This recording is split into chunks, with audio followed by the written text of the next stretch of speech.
Hello ladies and gentlemen, welcome back your lovely faces to a brand new video here on the channel. You have seen the thumbnail, you have seen the title.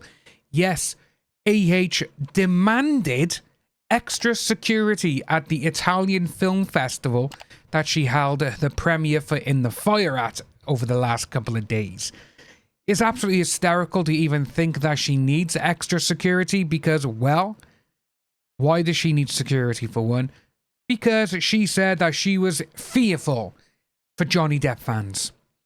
AH demanded extra security to protect her from Depp fans. Lol, this came from Pop Topic as well. AH pleads for extra security at film premiere, claiming Johnny Depp fans pose life-threatening risk. As if. Lights, camera, action. AH is back on the red carpet, but this time the drama isn't just on the big screen. At the recent 69th Taormina, again, do apologise if I'm saying that wrong, but it's the film festival in Italy. AH's entrance was less about her acting chops and more about the spectacle she's creating off screen. And boy, is she milking it for all it's worth. AH was seen surrounded by an extra security detail at the festival. More than likely the video we saw of her actually arriving towards the area and there was a guy holding her arm, that is more than likely the extra security. The reason? She purportedly feared for her life due to the supposed bot army of Johnny Depp fans.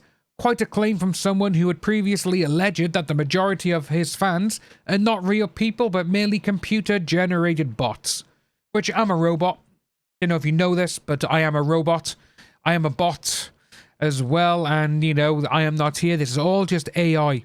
All of it. Let's talk about this security threat, shall we? There were no reports of actual threats at the event, and the reception towards her, from tourists and paparazzi alike, was generally positive. Okay, you know, fair enough. It appears that the perceived threat was much ado about nothing, a classic AH move, manufacturing drama where none exists. We've heard it in the past. We've heard it as well from Tremaine, the ex-TMZ guy. She would ring us up. Tell us where she was. She would tell us exactly what she was doing and which places she was planning to stop off, and we could go and get photos of her. That's Narcissism 101. She wants her photo taken. She wants the public to see her. She wants to be known by everyone. But not in the light that she is known now. Now let's not forget AH's apparent affection for the paparazzi in what has become a Hollywood open secret. She has allegedly been hiring paparazzi to capture photos of her and leaking images to media outlets like TMZ herself. In an age where celebrities avoid paparazzi, she seems to be writing her own rulebook. It's not about avoiding the cameras, it's about controlling them.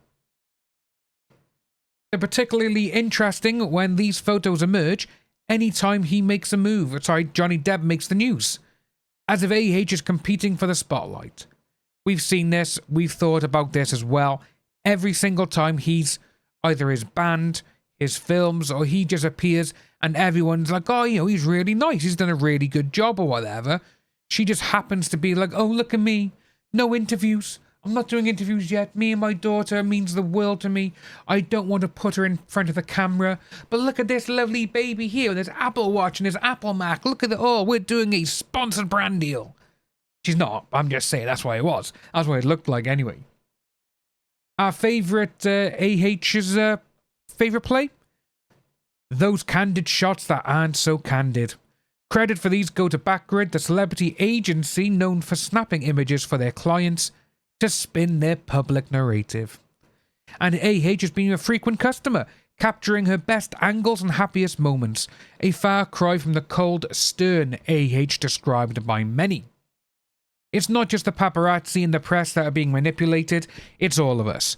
With every staged photograph and every falsely perceived threat, AH is attempting to pull a wool over our eyes, selling us a persona that may not match reality.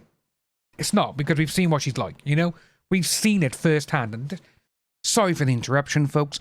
Just to let you know, I do have a gaming channel that I am currently trying to get to 10,000 subscribers. It would be great if you could consider heading over and subscribing. It is free for you, and it helps me out in the long run.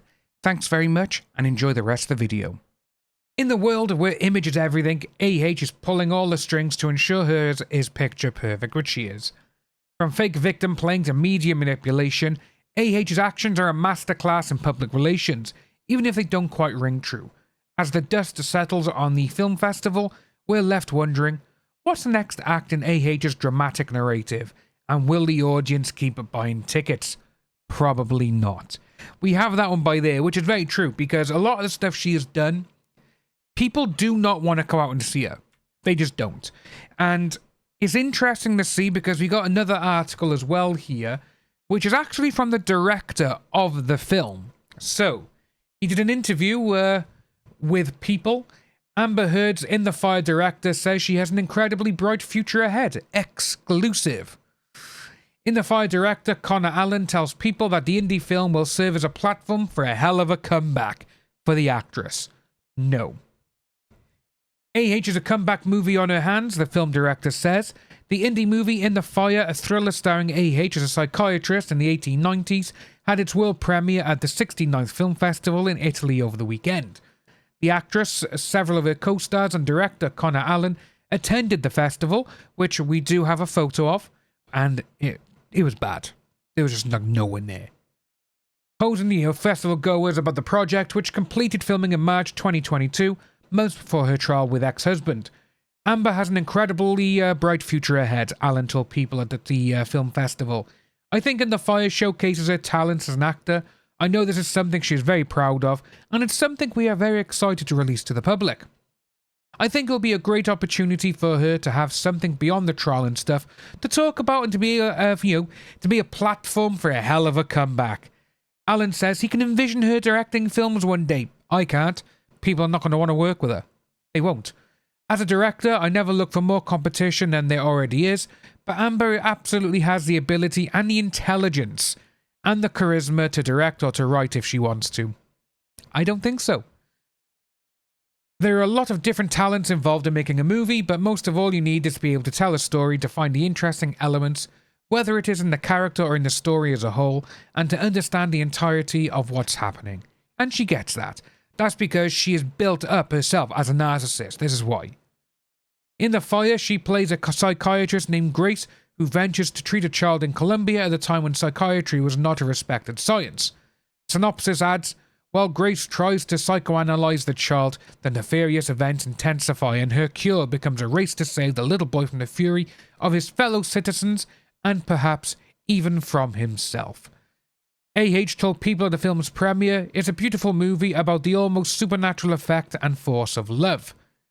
It's about the boundaries that love can cross in its creation, and really about the overwhelming power that love has. I don't want to sound cheesy about it, but it's a movie about love. Oh, yeah, cheesy. Allen says AH had an immediate connection with the character and her skills and talent, and intelligence, but also her flaws. She could bring them to life in a way no one else could. I actually find that really funny because in the clip that for some unknown reason that the distribution company decided to release the clip, she says, I fear I'm a fraud. And it's like, well, yeah, you are. So obviously she is going to bring that to it. But that's what we got by there. It goes on to say about, the actor shares the same passion you have for the film. And it goes on about people don't do indie films for the paycheck. They do it out of passion. She hasn't got anything else to go, that's why she did it, be honest with you. But again, no, it's putting down the movie, which, like I say, the director and everyone else probably worked extremely hard on.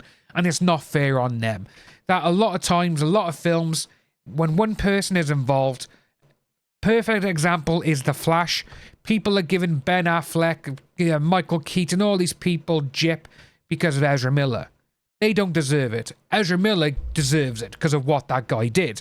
A lot of the stuff Ezra did outside of this, Warner Brothers should have just cancelled the film and got rid of Ezra. For one, if they cancelled the film, they wouldn't lose as much money as they are, which is absolutely hilarious. It's like, well, it's sad because we're not going to see Michael Keaton any further Batman films, but this happening and Warner Brothers deserve it to go down. They do. They deserve for it to go down in flames, and it is, which I think is absolutely great to see. But that's because of Ezra, not because of anyone else. And with this now, this ain't going to make a lot of money. It's not because of her and the director, the writer, and the co-stars. They're going to get flack for it. which again is how it goes. If you are new to the channel, ladies and gentlemen, please like and subscribe, hit the notification bell for future updates, and I'll see you all soon.